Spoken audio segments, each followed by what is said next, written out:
Bana, kwa Muamini hali imezidi kuwa mbaya baada ya mama yake kumpa dawa ya kutoa mimba, lakini baada ya yote kutokea ilibidi mama yake binti Msumi ampeleke hospitali, lakini baada ya kufika hospitali iligundulika ya kwamba mimba ile ilikuwa imetoka, na Muamini alilia kwa uchungu sana na akasema, nakuchukia binti Msumi, nakuchukia japokuwa wewe ni mama yangu, kwa ukatili huu uliofanya nakuchukia sana.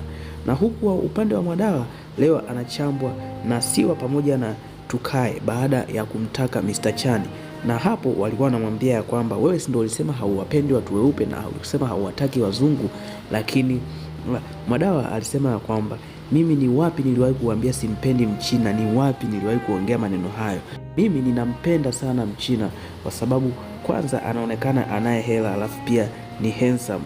Moja kwa moja tayari Mwadawa amesha data kwenye penzi la huyu Mr. Chani, japokuwa hajapewa jibu lolote, lakini tayari yeye ameshampenda kutoka moyoni. Huku upande wa Vene naona baada ya yote kuwa yametokea, mpango wao ulipofeli wa kutambulishana, basi ilibidi leo wakutane na Adili ambaye alikuwa ndo mpenzi wake, na wakaanza kupeana ahadi ya kwamba mambo yote yatakuwa sawa. Lakini kwa upande wa mke wa Dr. Abasi, yule ambaye alipewa mimba na Mawazo na mwisho wa siku akawa amefukuzwa, basi alienda kijijini. Lakini baada ya kufika kijijini alijenga urafiki na mama mmoja ambaye alikuwa ana mtoto mdogo, akiwa hajui chochote ya kwamba yule mtoto mdogo alikuwa ndo mtoto wake na Mawazo.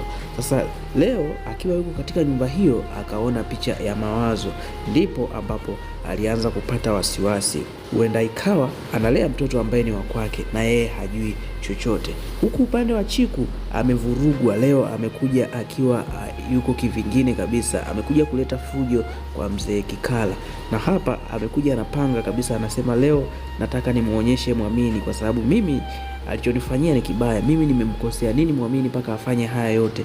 Lakini hapo ukumbuke Muamini bado ni mgonjwa kwa sababu mimba yake imetoka na yuko hospitali. Kwa hiyo nini ambacho kitatokea? Basi we endelea kufuatilia tamthilia hii, endelea kufuatilia chaneli hii, kila kitu kitakwenda kuwa wazi.